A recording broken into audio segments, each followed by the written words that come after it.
Hey, what's up, everybody?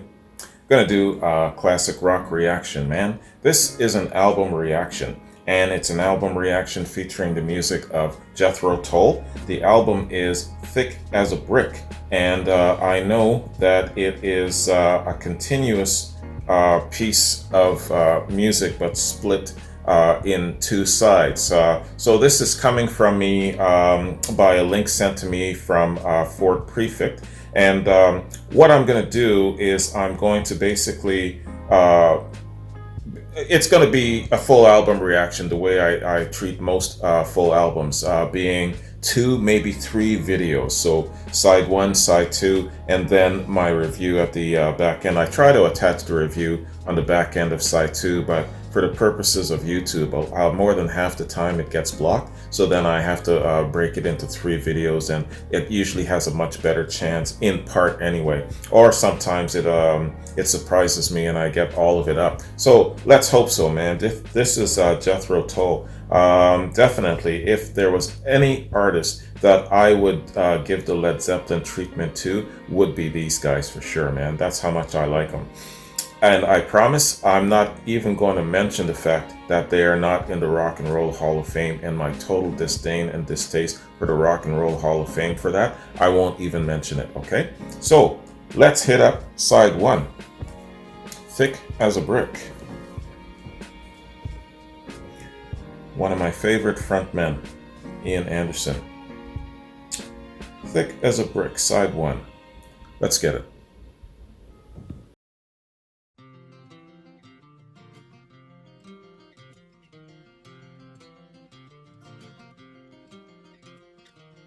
Really don't mind if you sit this one out.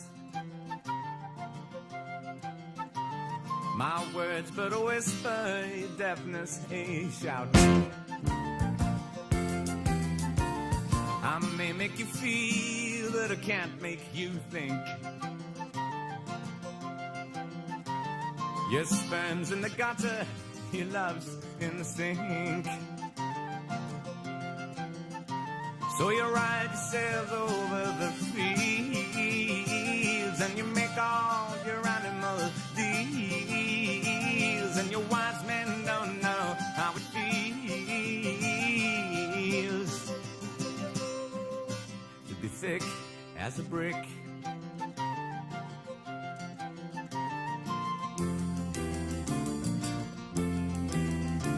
And the sandcastle virtues are all swept away in the tidal destruction, the moral malaise.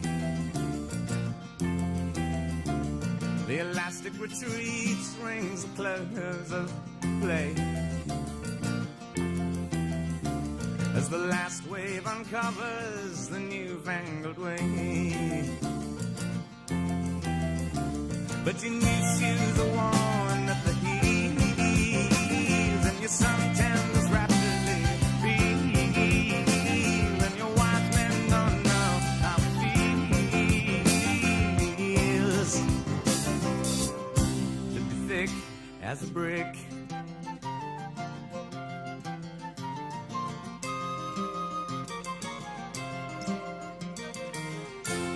And the love that I feel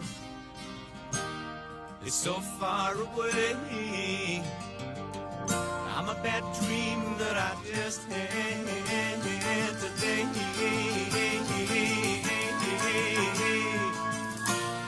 And you shake your head, you said it's a shame.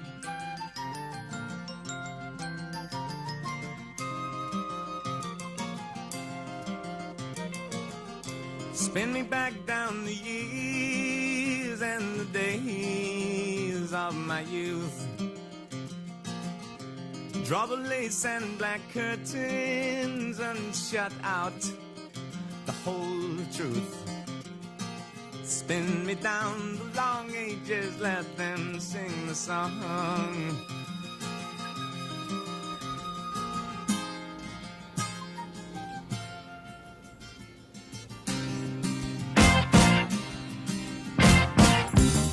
There's the thunder. See, there a son is born, and we pronounce him fit to fight. There are black hands on his shoulders, and he feels himself in the night. They'll make a man of him, put him to a trade. Teach him to play Monopoly and how to sing in the rain.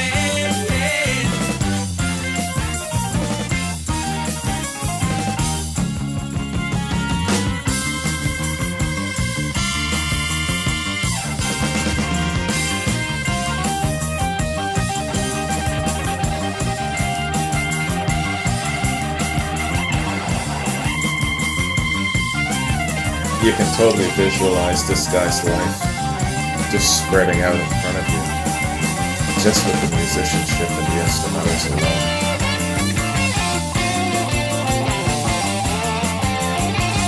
It's just as much a part of the story.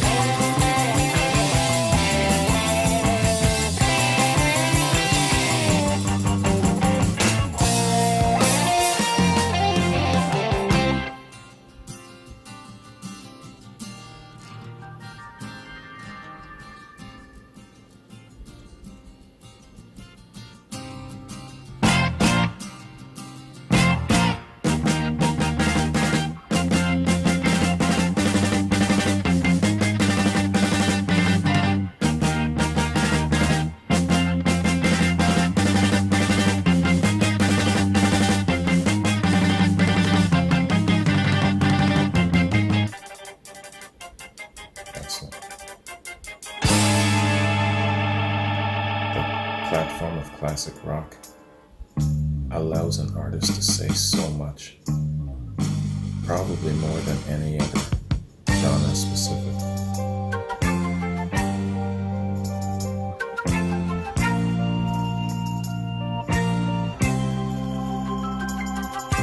There are too many concept albums outside of classic rock, for example.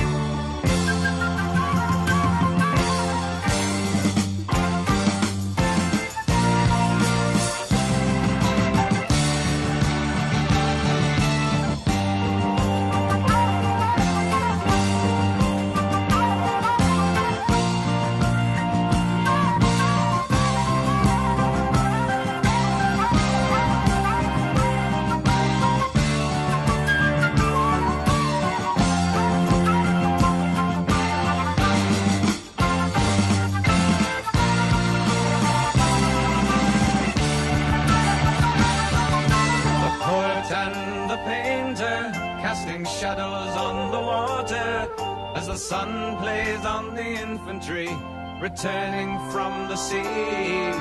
The doer and the thinker, no allowance for the other, as the failing light illuminates the mercenaries' creed.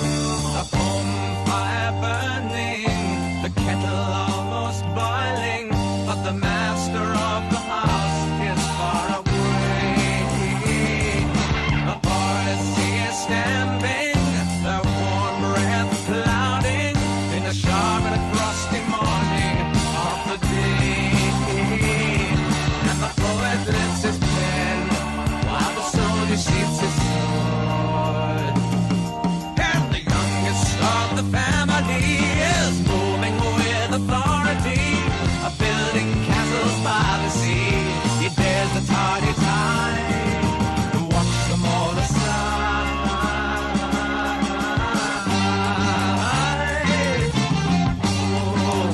He's following the growth progression of this kid, how he deals with his family and his environment that he's growing up in.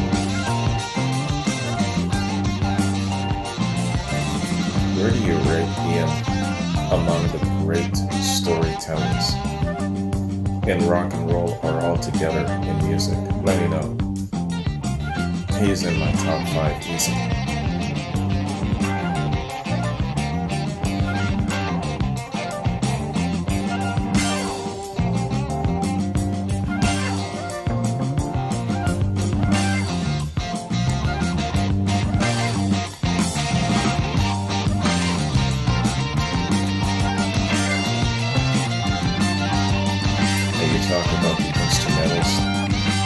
in the middle, just stretching things out.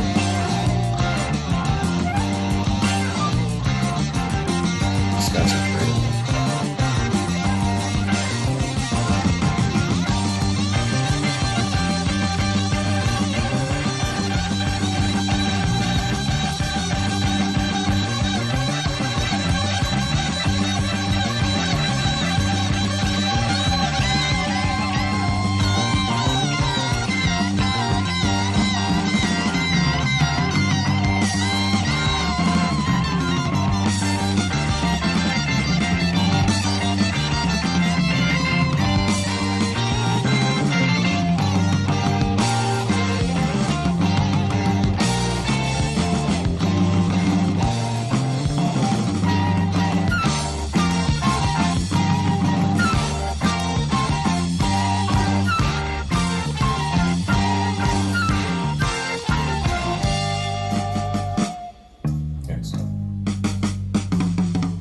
The cattle quietly grazing at the grass down by the river, where the swelling mountain water moves onward to the sea. The builder of the castles renews the age-old purpose and contemplates the milking girl whose offer is his need.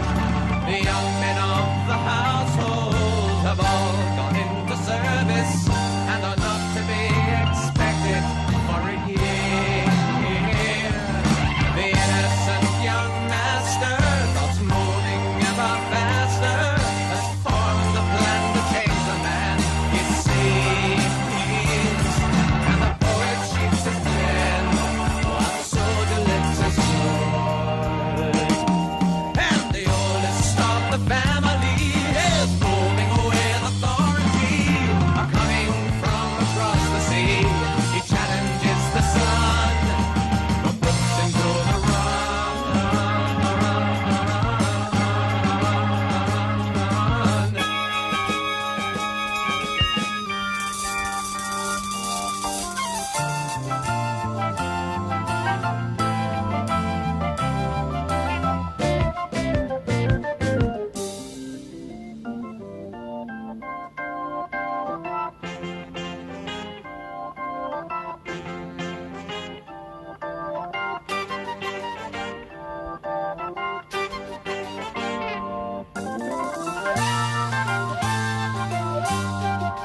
This is a great example, man, of how music and instrumentals is just as important as the words of the story,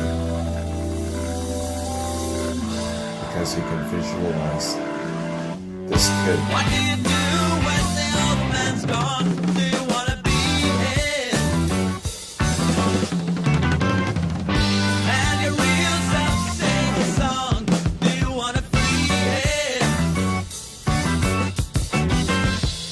No one I ever get up see.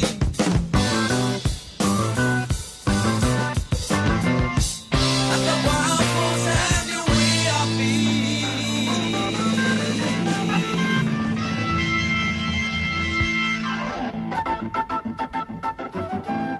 This young man is at the stage where he's trying to formulate how he's going to approach life. Is he going to approach it being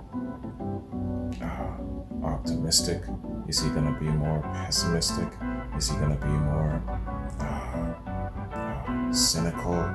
How is he going to formulate his persona, his character? That's what he's going through right now.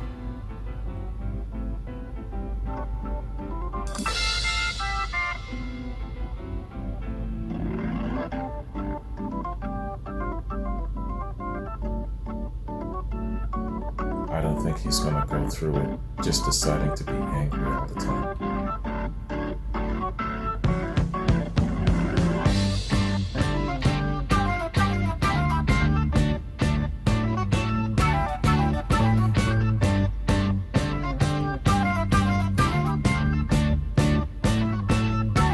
So far for me, it's the instrumental breaks in the middle. That's really the charm of this so far.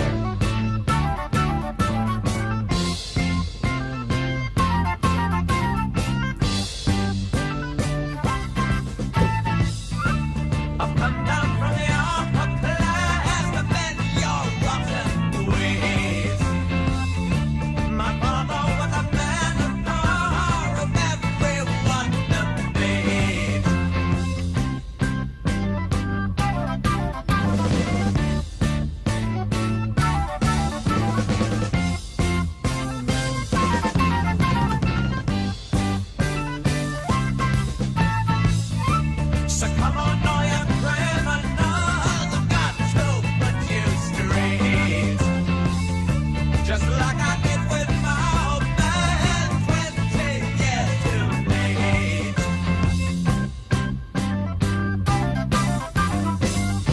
Do you know what I'm visualizing? The relationship between that of Tywin Lannister and his son Tyrion. This story being told in music is making me think of that. Do you guys know what the hell I'm talking about? Let me know if you do.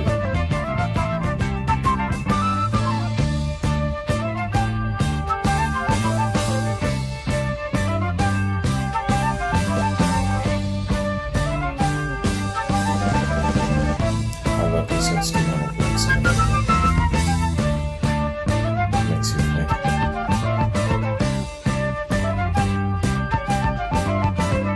I'm visualizing his day-to-day activities and the person he's becoming.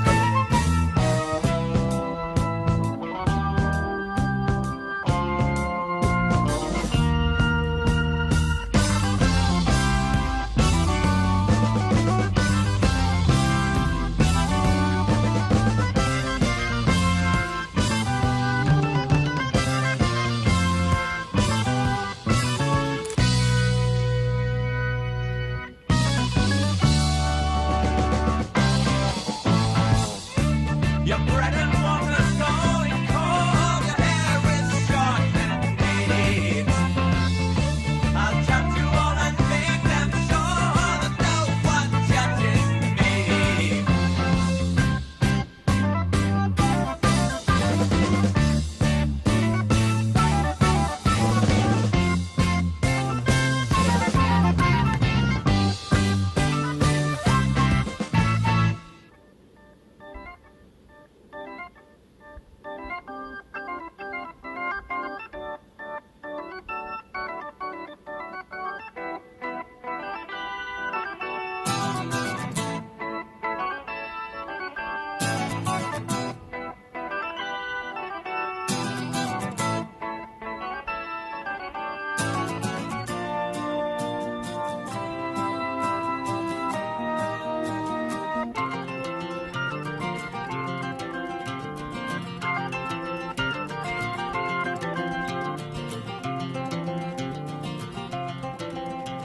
You curl your toes in fun as you smile at everyone. You meet the stares, you're unaware that your doings are undone. And you laugh most ruthlessly as you tell us what not to be. But how are we supposed to see where we should run? Da, da, da, da, da, da, da, da, da,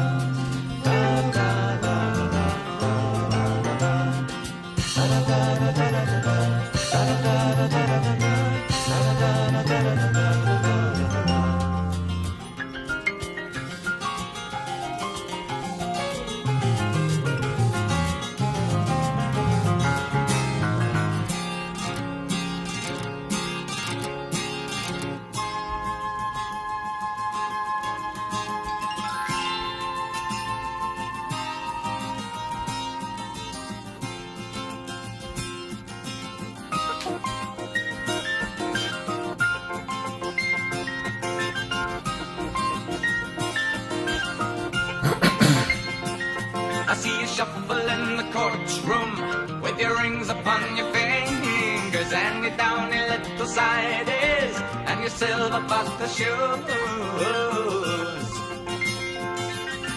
Laying at the hard case, you follow the example of the comic paper idol who lets you bend the rules.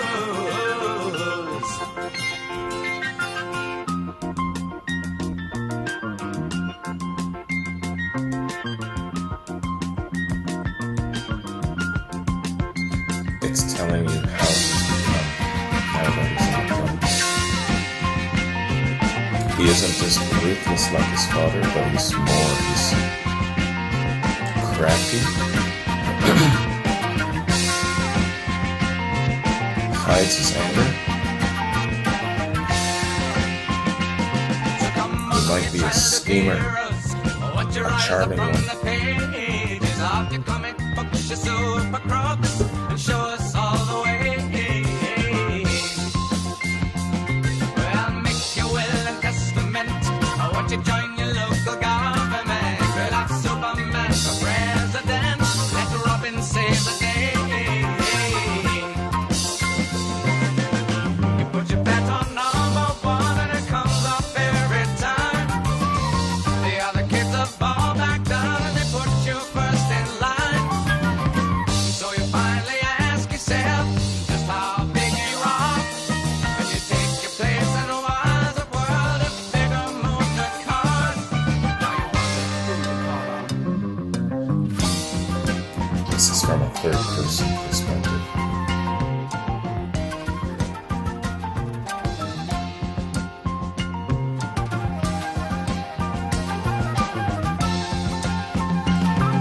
Looking at this person that's been created.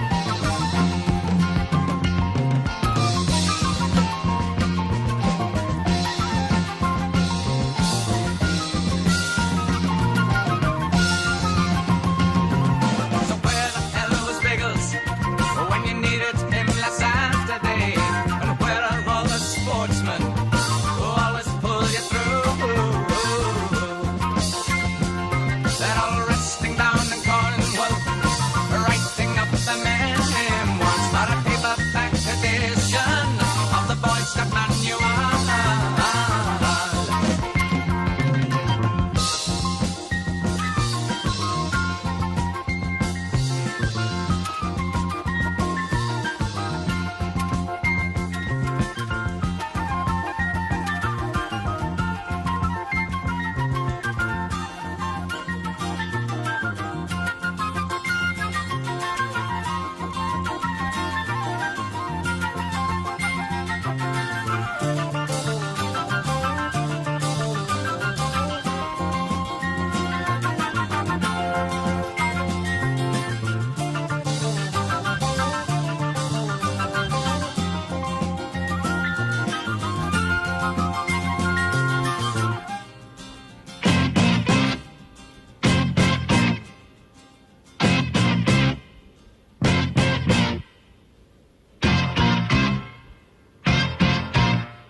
Okay,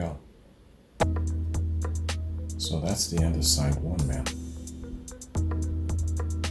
Yeah, man.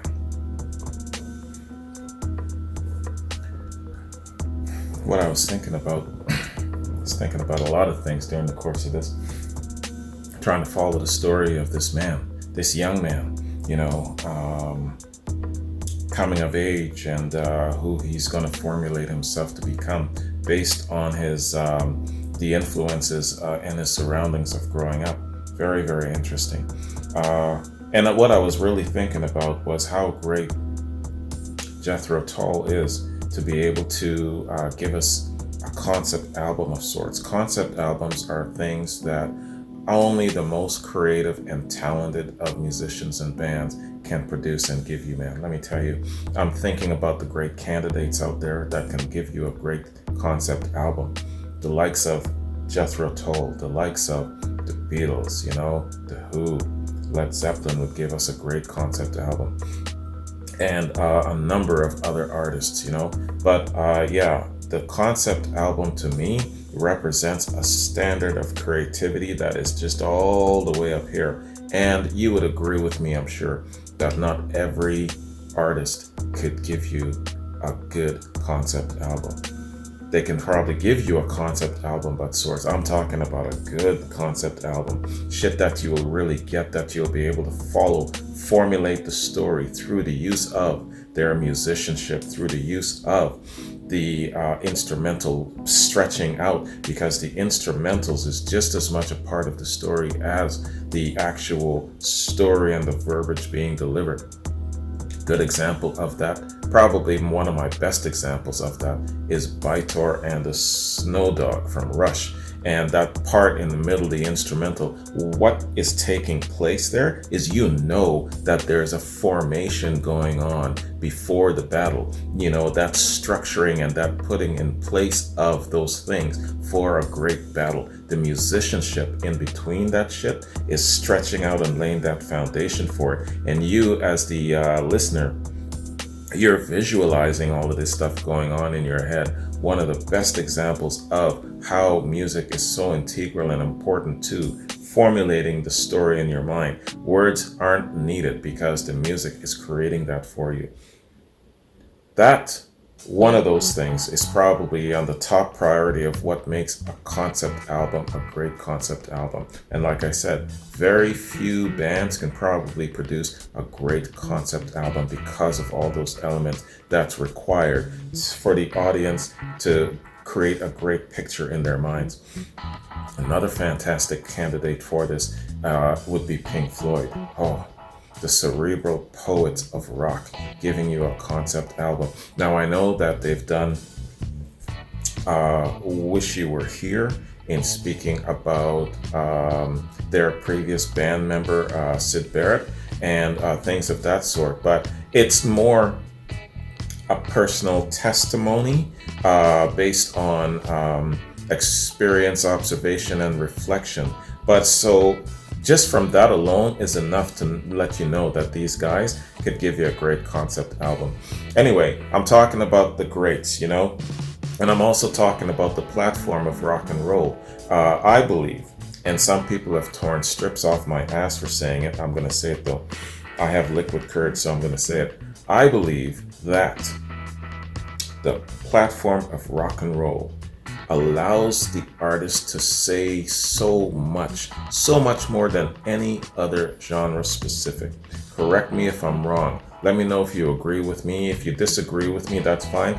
But I believe that where it comes to being able to say something, tell a story, a point of view. I mean, look at all of the anti-war stuff. You know what I'm saying? The platform of rock and roll allows you to do that shit, man, especially in the capacity of what Jethro Tull is doing here, using elements of the progressive, elements of the psychedelic. Yeah, man, to be able to tell a story in this fashion, concept albums are the shit. And Jethro Tull doing a concept album is next near to the best that you can hope for. Anyway, I'm doing a lot of talking here. It's the sugarcane rum again, excuse me. It's 7 in the morning and I'm shooting and I'm drinking sugarcane rum. What can I say? All right, this is the end of side 1, guys. And when we come back, we'll hit up side 2. And then we'll see what we do about the review. But for now, so far I'm digging the hell out of this, man. Jethro Tull giving us a concept album and in a continuous flowing format. You can't ask for any better than this, man. All right, so yeah, I'll see you guys in side 2, and I'm gonna take a break real quick, and then I'll be right back. Peace. Okay, everybody, here we are, man. We're back again, and we're gonna be hitting up Jethro Tull, thick as a brick. This is gonna be side 2, man. Side 1, fantastic. Love the album, or the concept album format that they're using, and the great musicianship and the instrumentals breaking things up and stretching things out. And it's very much a part of the whole idea of the story going forward. It really, really helps to keep the story moving because your imagination is being engaged. You're visualizing the relationship between this kid and his dad. You're visualizing how he's growing up, how he's formulating his own personality and character. All of these different things going into it, man. Fantastic. And like I said in side one, it takes a great artist with great creativity to give us a great concept album. You can produce a concept album and it might not be anything great, but a great creative band or musician or artist can give us a great concept album. That's what I think. And you've got examples of who I would definitely choose to give me a great concept album. All right. Let's continue with this great concept album, Thick as a Brick, Side 2. Let's get it.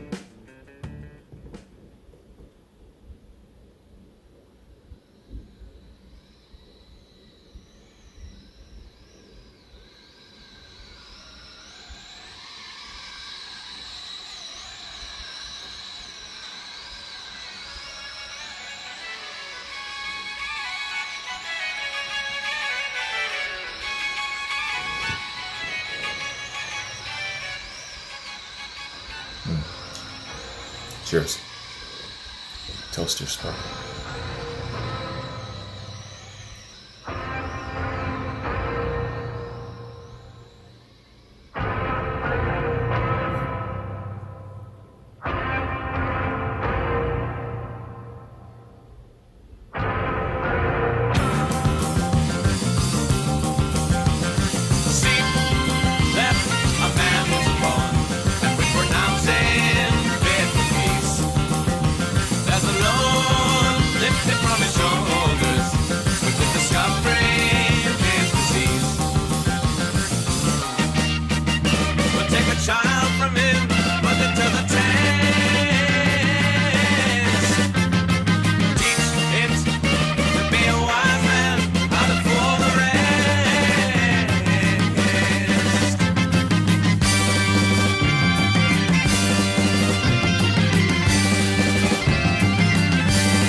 Is this the point of view of society or the point of view of the Celestials? Damn.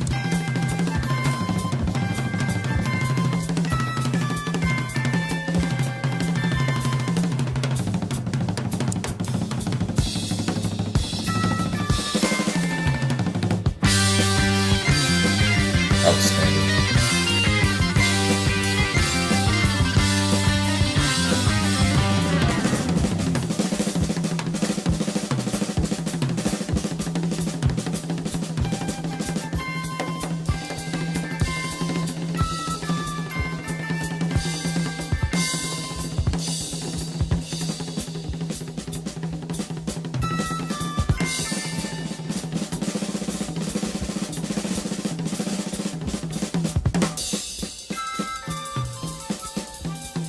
See, again, you're not just listening to the instrumentals, you're visualizing this kid and how he's going through his everyday life and how he's growing and maturing. What he's growing into.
only caught half of what the spoken words meant.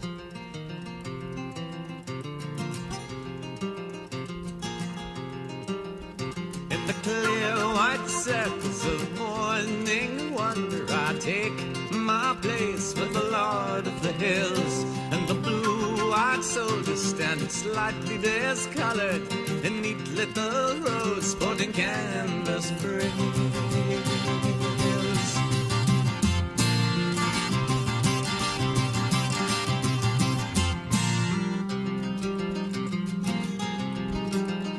With the jock straps pinching, they slouch to attention whilst queuing for sarnies at the office canteen, saying, "How's your granny?" and a good old Ernie copped up a tenner on a premium on Queen.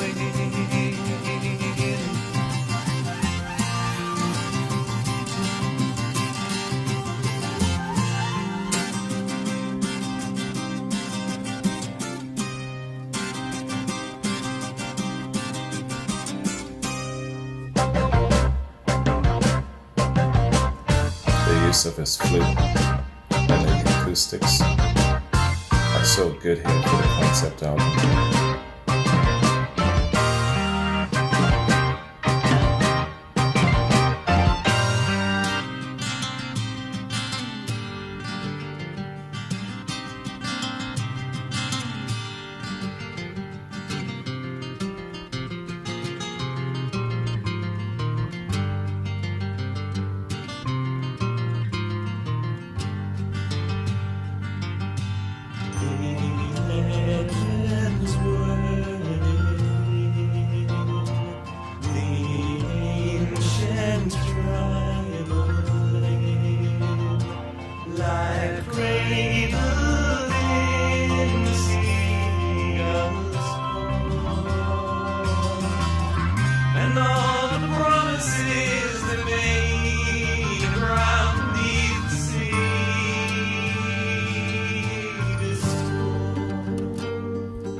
Signal for the crack of dawn, light the sun,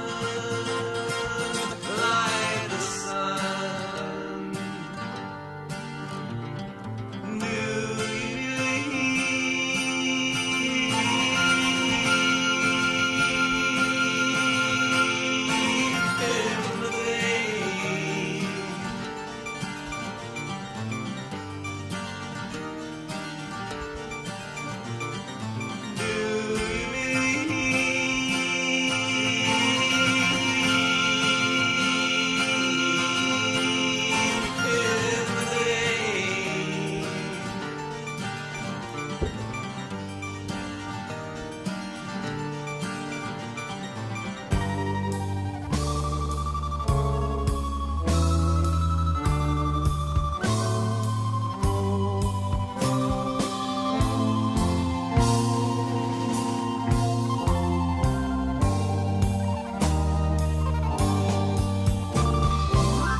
in the way of the establishment of our society?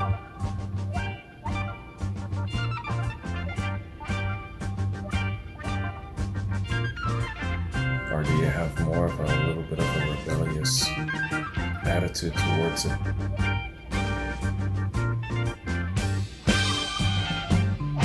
They're going deep here.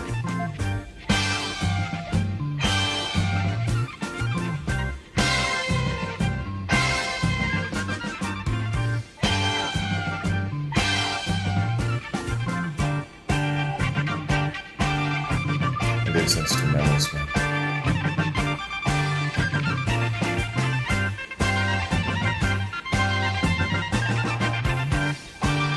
This is how you do a concept album.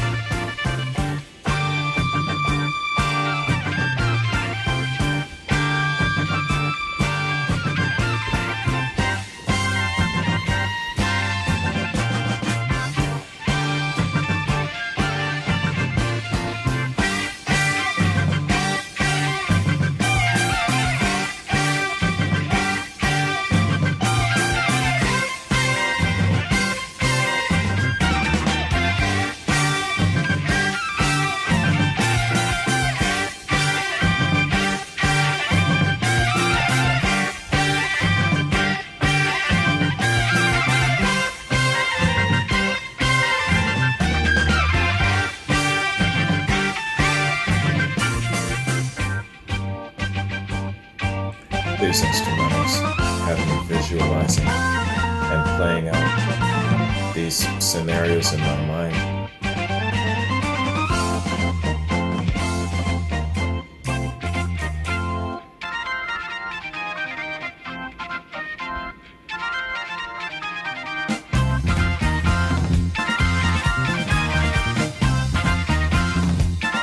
I'm visualizing incidents that create revolution.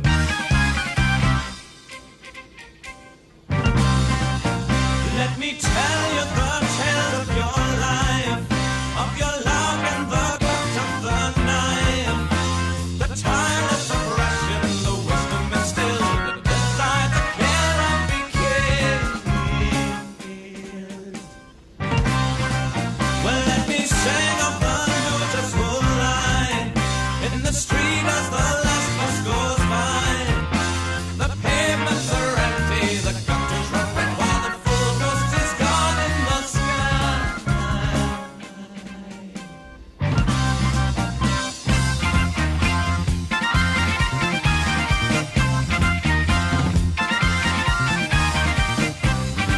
Singing about the pros and the cons of the environment.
So come on, ye young men who are building castles, kindly state the time of the year, and join your voices in the hellish chorus, mark the precise nature of your fear.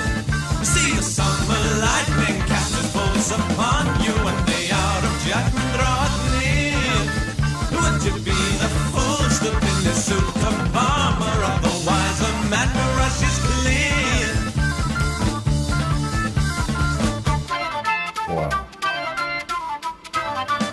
He's saying, as a young man, do you have enough wisdom and knowledge to keep yourself out of danger and yourself out of predicament? Focus on your grind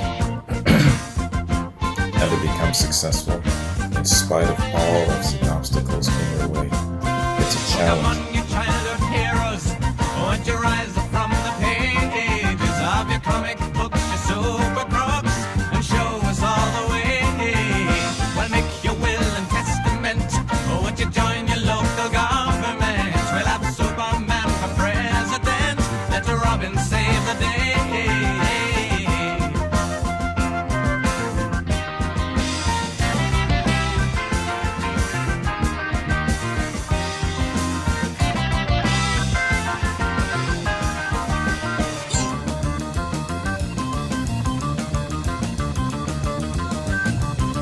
This song, this concept album,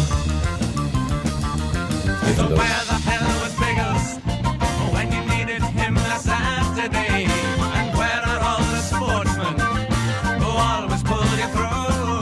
They're all resting down in Cornwall, writing up their memoirs for a paperback edition of the Boy Scout Manual.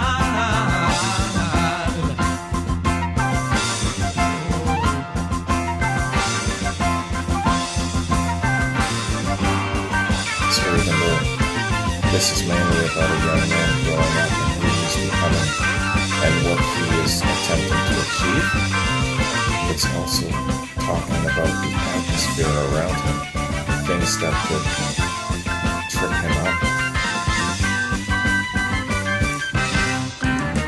the things that his father is guilty of, sins of the father, also society contributing to his failures.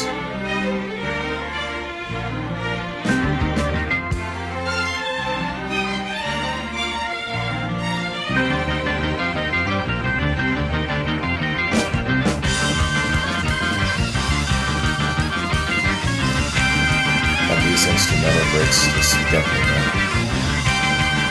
This is how you do a concept album.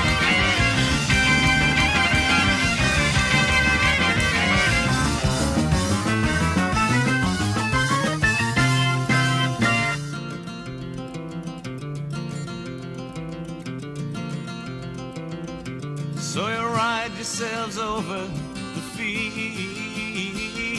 and you make all your animal deals,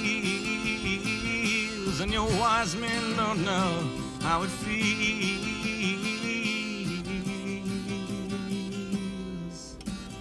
to be thick as a brick.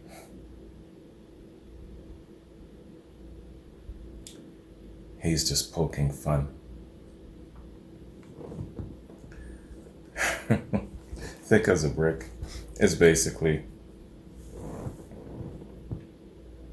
talking about an individual, the things that can make that individual great, the things that could trip him up, and all of the so-called bits and pieces of wisdom coming from wise sources and also stupid sources.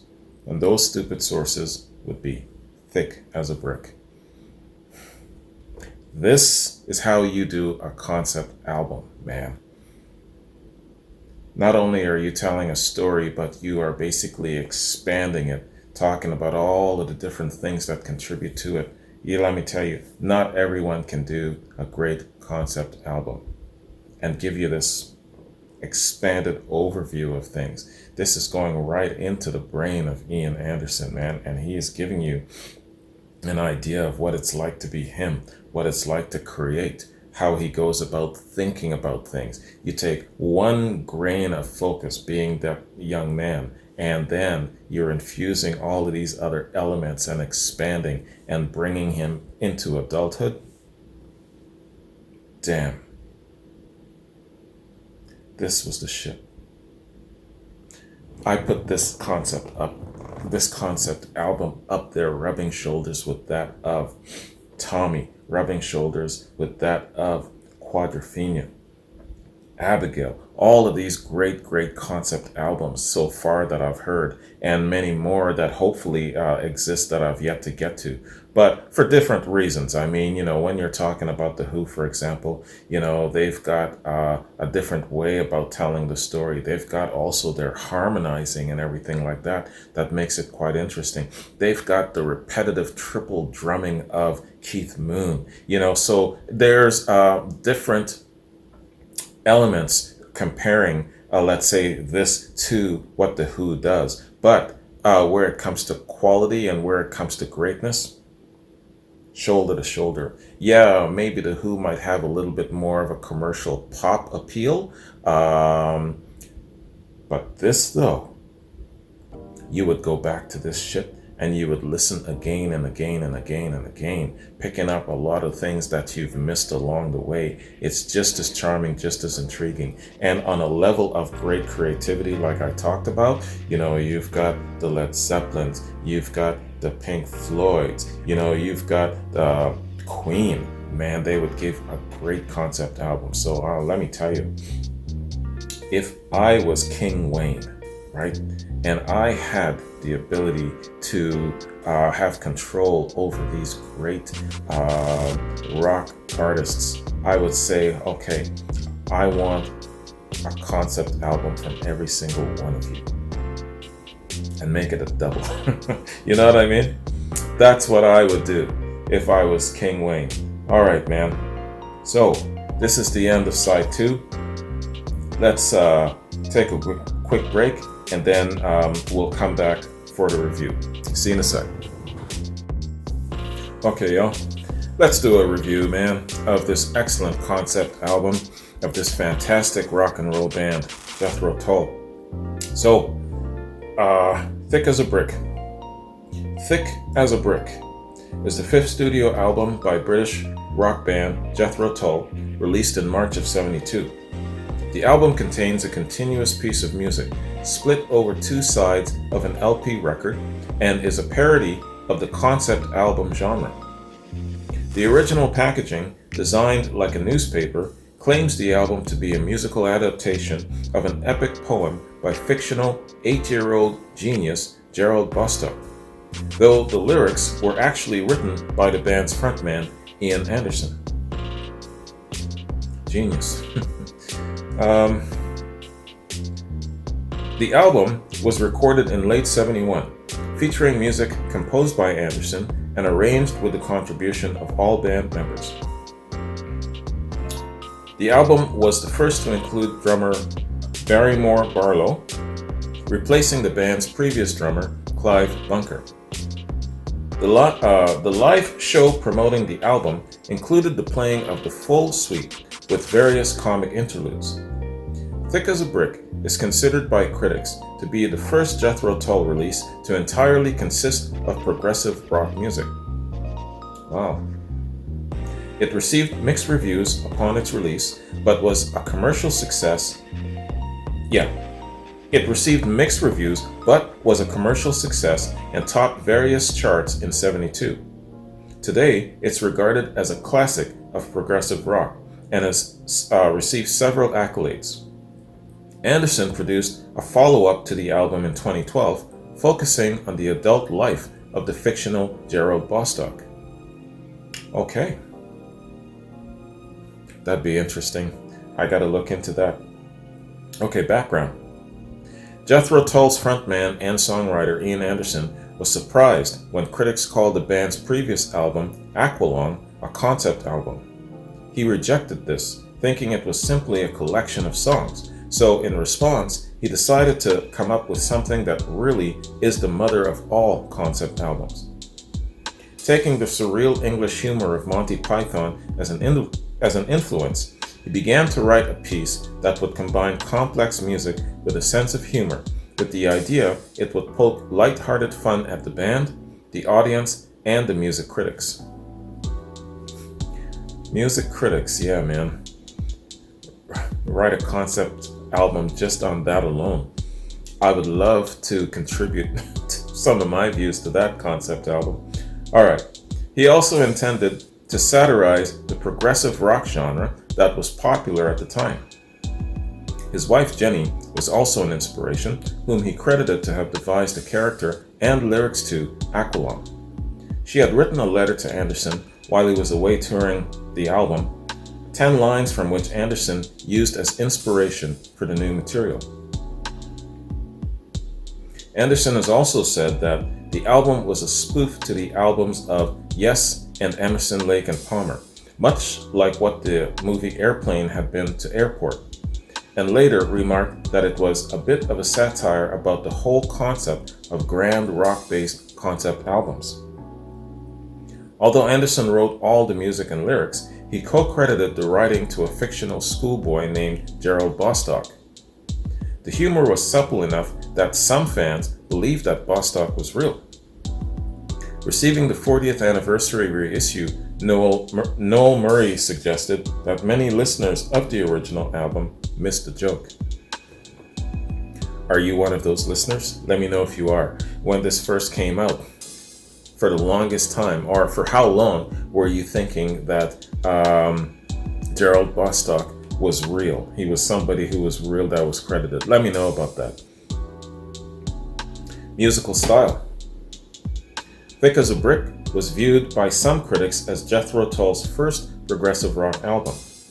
The album has a wide variety of musical themes, time signature changes, and tempo shifts, all of which were features of the progressive rock scene.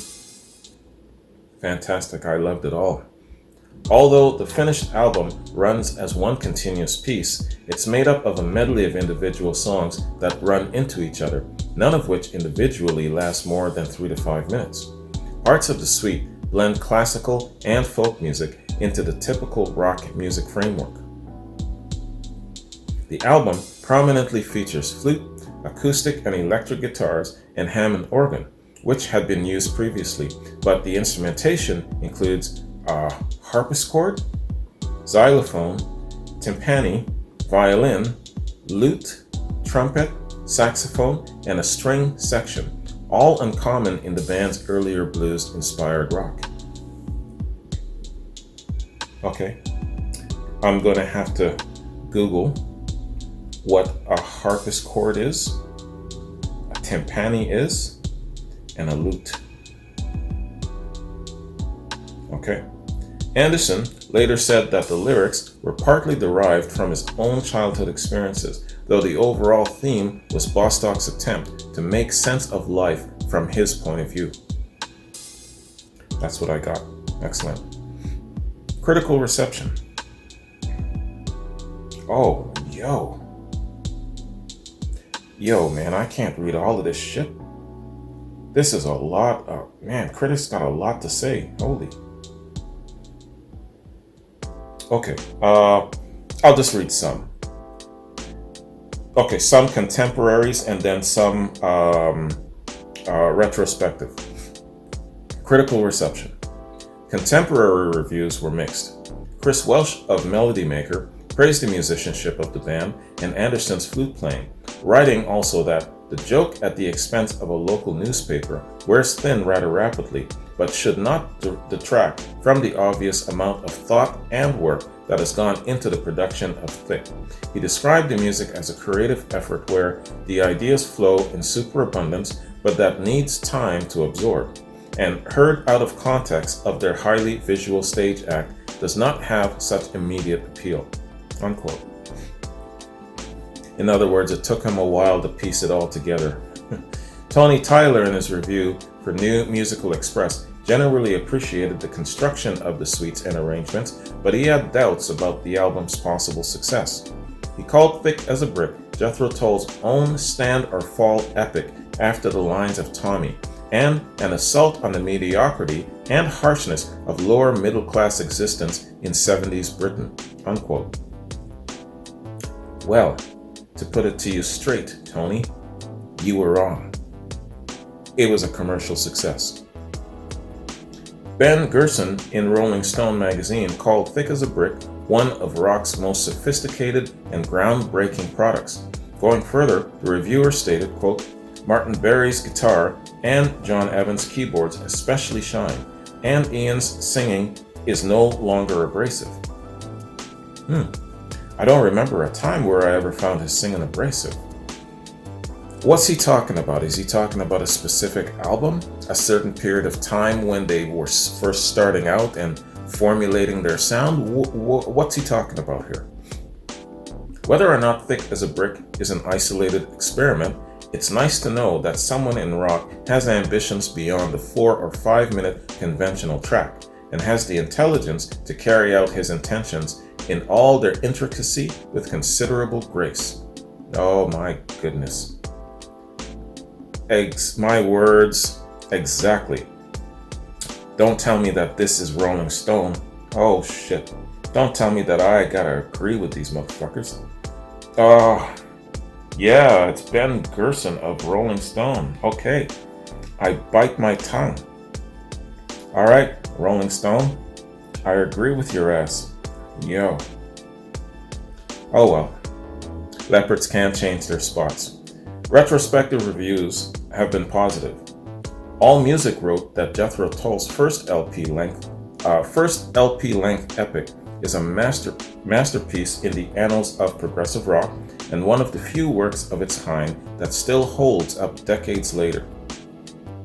Jordan Bloom of Pop Matters thinks that the album paved the way for modern progressive rock, and today it represents not only a pinnacle achievement for Jethro Tull, but also a concrete example of just how adventurous and free artists used to be.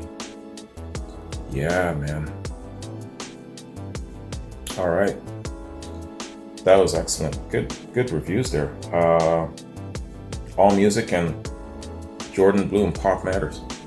Record Collector's reviewer writes that today, free from the irrelevant context of misdiagnosed and derision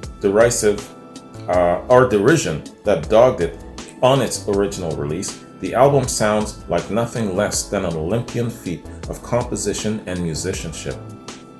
An Olympic feat. All right. According to Modern Drummer reviewer Adam Badowski, that it remains so elevated in progressive rock fans' hearts and minds 40 years later, it's a testament to its quality. Excellent. So it goes to show, you come out with something new, you might not get it right away, and that's fine. You go back a couple of times and you listen, let it grow on you, and then, you form that appreciation. So it isn't always an immediate gratification thing.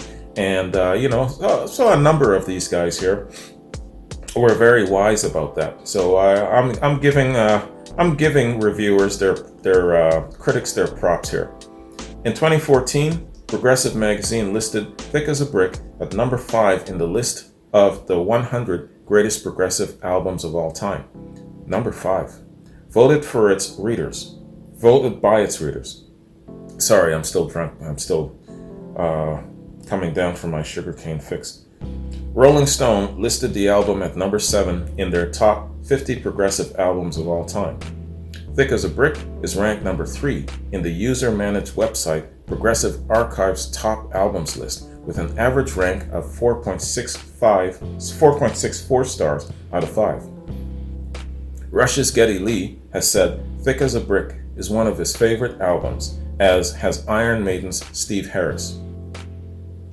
Both bassists in each respective band, among the best ever. Alright, man, so that concludes our look at this excellent concept album from Jethro Tull, man. One of the best bands ever. They're definitely in my top 5 favorite rock bands, absolutely, man. And their work, to this date, I haven't encountered any body of Jethro Tull's work that I don't like. And they are definitely deserving of all the accolades. And as promised, I'm not going to mention the Hall of Fame. I'll just skip past that. But yeah, man, they are just really, really excellent. And is this their one and only concept album? Was it Ian saying, okay, you want a concept album? There you go. Now get off my back. But no, it did say that there's a follow-up released in 2012. Okay. Sorry, I answered my own question. All right, man. So yeah, so this concludes our look at this great concept album, man. And anytime I do a reaction is a good day where Jethro Tull is concerned. So, what have I got coming up? I'm just looking at my notes here real quick. Brian is up. Antoine, Maurice, John. I know that Brian has a Ginger Baker documentary that I must check out, and I'm going to do that next. It's just a matter of creating time to do it. I'm getting really busy these days, so I'll be hitting that up soon.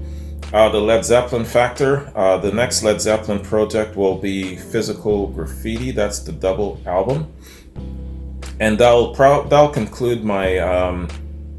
Maybe it'll conclude my full album reactions. Let me know if you might want to see me do Coda as well, the quote-unquote unofficial Led Zeppelin album. I don't know, a lot of people don't feel that that is a part of the Led Zeppelin album line, so we'll see how that goes. And that's it. I'm continuing with this platform, doing a lot of rockumentaries. I'm in that stage now. Some live stuff, especially where Led Zeppelin is concerned, and also doing a couple of different things, like the album format is nice. I like more so the complimentary quad format because I get a chance to stop and take a look at every single song. I like to dissect songs like that, Every single song has a unique story to tell. Sometimes it's not recorded and shared, but that's okay. I usually prefer the format of complimentary quads for that. But, albums are great as well because it does give you a very, very good overall picture of the environment and the atmosphere. So there's value in doing album reactions. My favorite definitely is doing complimentary quads, but there's value in doing album reactions such as this, where it comes to a concept album format, it's got to be done like that. You can't really give it the complimentary quad treatment for song. It's not practical. All right. So that's it, y'all. That is my reaction and my review to this excellent album. Have yourselves a good one. Take care, and I'll see you tomorrow. Peace.